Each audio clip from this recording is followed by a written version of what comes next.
नमस्कार दोस्तों, मैं हूँ छोटूलाल पडियार। आज हम कक्षा 8 भूगोल संसाधन और विकास इसके आगे अध्ययन करेंगे। पहले हमने अध्ययन किया था संसाधन किसे कहते हैं। मानव के उपयोग में लाए जाने वाली सभी वस्तुएं संसाधन कहलाती है। चाहे घर में आपकी टीवी हो, कंघा हो, सब्जियां हो या अन्य कोई भी सामान, वो संसाधन कहलाते हैं। अब संसाधनों के प्रकार। संसाधन मुख्यतः दो प्रकार के होते हैं। तो संसाधनों मुख्यतः प्राकृतिक संसाधन और मानव निर्मित संसाधन। प्राकृतिक संसाधनों के भी हमने पढ़ा था कि दो प्रकार के होते हैं, नवीकरणीय संसाधन और अनवीकरणीय संसाधन। आज हम इन दोनों संसाधनों में यानी दूसरा पार्ट है जो मानव निर्मित संसाधन के बारे में अध्ययन करेंगे। कभी कभी प्राकृतिक पदार्थ जब संसाधन बन जाते हैं तब उनका मूल्य रूप बदल दिया जाता है।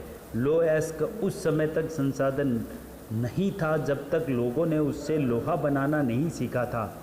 लोग प्राकृतिक संसाधनों का उपयोग पुल, सड़क, मशीन और वाहन बनाने में करते हैं जो मानव निर्मित संसाधन के नाम से जाने जाते हैं। प्रौद्योगिकी भी एक मानव निर्मित संसाधन है। आप मानव निर्मित कुछ लोह संसाधनों के नाम की सूची बना सकते हैं।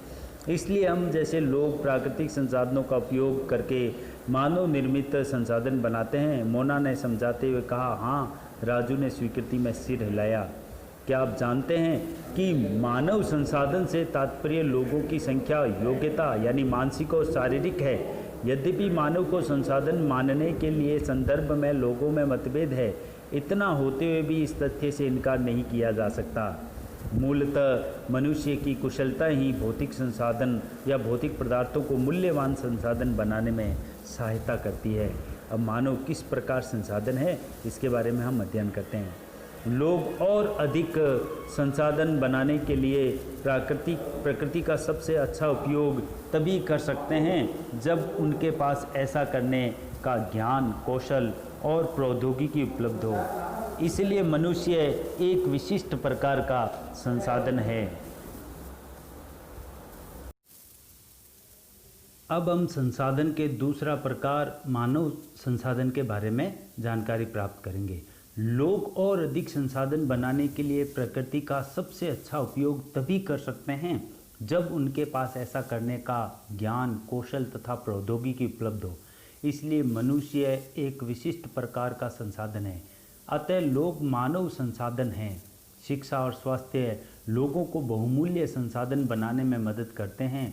अधिक संसाधनों के निर्माण में समर्थ होने के लिए लोगों के कौशल में सुधार करना मानव संसाधन विकास कहलाता है। यानी मानवों के स्वास्थ्य में सुधार करना, उसका जो कार्य कर रहा है, जो फैक्ट्री है या किसी भी टेक्निकल क्षेत्र में है, अगर उसकी और अधिक तकनीकी में सुधार किया जाएगा, कौशल में सुधार किया जाएगा, तो यह एक तरह का मानव संसाधन विकास कहलाएगा। अब अगला टॉपिक है, इन संसाधनों का संरक्षण किस प्रकार किया जा सकता है। चाहे जल संसाधन हो, चाहे वायु संसाधन हो या अन्य प्रकार से पर्यावरण से प्राप्त होने वाला कोई भी संसाधन हो, इसका संरक्षण हमें कैसे करना है। इसमें एक मोना ने अपने स्वप्न के बारे में बताया गया। उसको स्वप्न आया कि खाने पीने की सारी सामग्री तथा चारों ओर के पेड़ समाप्त हो गए। उसने अपनी माँ से पूछा क्या ऐसा हो सकता है, तो उसने बताया कि हाँ बेटा ऐसा हो सकता है, क्योंकि संसाधनों का जिस प्रकार से उपयोग हो रहा है, नवीकरणीय संसाधन है उसका भी उपयोग हो रहा है, अनवीकरणीय संसाधनों का उपयोग इस प्रकार हो रहा है कि वे वापस प्राप्त होने में हमें लाखों वर्ष लग जाते हैं। तो इस प्रकार की भी स्थिति आ सकती है कि मानव बिना संसाधनों के हो जाए। तो उसकी माँ ने कहा, हाँ यदि हम नवीकरणीय संसाधनों के प्रति सतर्क नहीं रहते हैं तो बहुत ही दुर्लभ हो सकते हैं और अनवीकरणीय संसाधन निश्चय ही समाप्त हो सकते हैं। राजू ने पूछा, हम इसके लिए क्या कर सकते हैं। अम्मा ने कहा, बहुत कुछ कर सकते हैं। अपने दोस्तों से चर्चा करते हैं इसके बारे में। तो संसाधनों का सतर्कतापूर्वक उपयोग करना और उन्हें नवीकरण के लिए समय देना संसाधन संरक्षण कहलाता है। संसाधनों का उपयोग करने की आवश्यकता और भविष्य के लिए उनके संरक्षण में संतुलन बनाए रखना सतत पोषणीय विकास कहलाता है। सतत पोषणीय विकास का मतलब है जो वर्तमान की पीढ़ी है वह भी उसका सदुपयोग कर सके और आने वाली पीढ़ी यानी भावी पीढ़ी भी इसका सही उपयोग कर सके, यही सतत पोषणीय विकास है। संसाधनों के संरक्षण के अनेक तरीके हैं। प्रत्येक व्यक्ति उपभोग को कम करके वस्तुओं सतत पोषणीय विकास का मतलब संसाधनों का सावधानीपूर्वक इस प्रकार उपयोग करना ताकि न केवल वर्तमान पीढ़ी ही अपितु आने वाली यानी भावी पीढ़ी भी आवश्यकता की पूर्ति कर सके।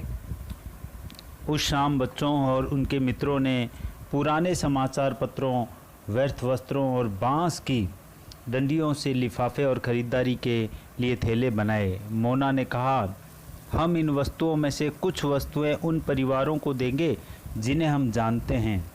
मुस्तफ़ा ने कहा, अपने संसाधनों को बचाना है और अपनी पृथ्वी को सजीव रखना, यह बहुत अच्छा कार्य है। जैसी ने कहा, मैं बहुत ही सतर्क रहूँगी कि कागज़ व्यर्थ न हो। उसने स्पष्ट किया, कागज़ बनाने के लिए बहुत से पेड़ों को काट दिया जाता है। मैं ध्यान रखूँगा कि मेरे घर में विद्युत व्यर्थ न हो। मुस्तफ़ा ने ज़ोर से कहा, विद्युत जल और कोयले से बनती है। मैं विश्वास दिलाती हूँ कि घर में जल बेकार नहीं होगा। जल की एक एक बूंद मूल्यवान है। आशा ने कहा। बच्चों ने कहा, हम सब मिलकर अंतर ला सकते हैं। यह कुछ कार्य मोना, राजू और उसके मित्रों ने किए हैं। आपका क्या विचार है कि किस प्रकार आप संसाधन संरक्षण में अपना सहयोग दे सकते हैं? घर में भी, विद्यालय में भी आप जल और विद्युत को संसाधन में सहयोग कर सकते हैं।